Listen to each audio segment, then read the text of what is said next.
Well, more on the impeachment showdown. CNN reports that the whistleblower is a registered Democrat. But does that matter if he's a Democrat or Republican?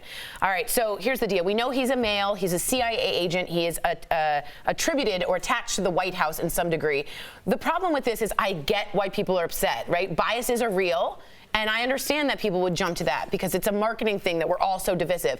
But I can give you 3 pieces of information that corroborate this information, even from yesterday on the South Lawn when Trump did it again. So does it matter that he's a Democrat? I think if we're really going to look into facts like we have been and just look over everything, text messages, emails, whatever we're looking into, we have to look into the fact that his political affiliation will affect his judgment. And the thing that he did is step up, say something that's wrong, which is doesn't matter which way you go. But I think that if he's a Democrat and he has an alternate agenda, we should look into that and just make sure that's not the case. I do too, but I would think we'd look into the transcripts that the president himself released, and it says right there, will you do me this favor? Yes, I will. And he withheld tax-paying money of congressional approved money because he wanted to shake down the Ukrainian president. It's there in the text messages we got today. Here is the text message from Bill Taylor. Here's what we see here. Ready?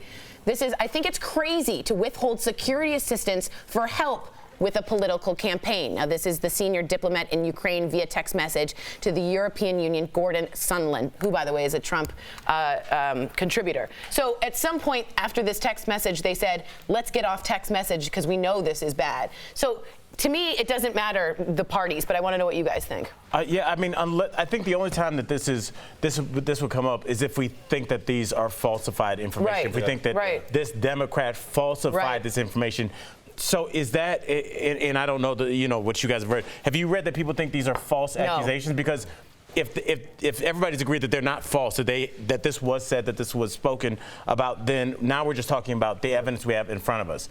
Well, some people say that they're convoluted allegations because they say that Schiff, who's overseeing this whole thing, maybe had some conversation with the whistleblower beforehand, helping him curate a statement. And if he's Democrat on top of that, then it gets really convoluted, and that's the other side of the argument. And that's true, but Schiff came out and said that's not true, and that he wrote the lawyer said this whistleblower wrote everything himself. And when we're talking about, like, when people say, oh, that person's a Democrat, so they have to be this, you're a Republican, so you have to be that. Like, it's not like we're saying, like, this whistleblower, or maybe we need to look into it if he's an AOC type Democrat or the squad type Democrat. He's a CIA agent. But I understand that, but at the same time, if you're going to present these facts, and I think that's the only thing we need when it comes to this, there's going to be another storyline to it, Tori. Yes, I do. So it's like we need to make sure, and we need to at least investigate it, because when that gets brought up, they can be like, no, he's just a moderate Democrat. That's just his party. I hope nothing more about the whistleblower gets brought up, because I hope he stays in anonymity for his safety. I really do.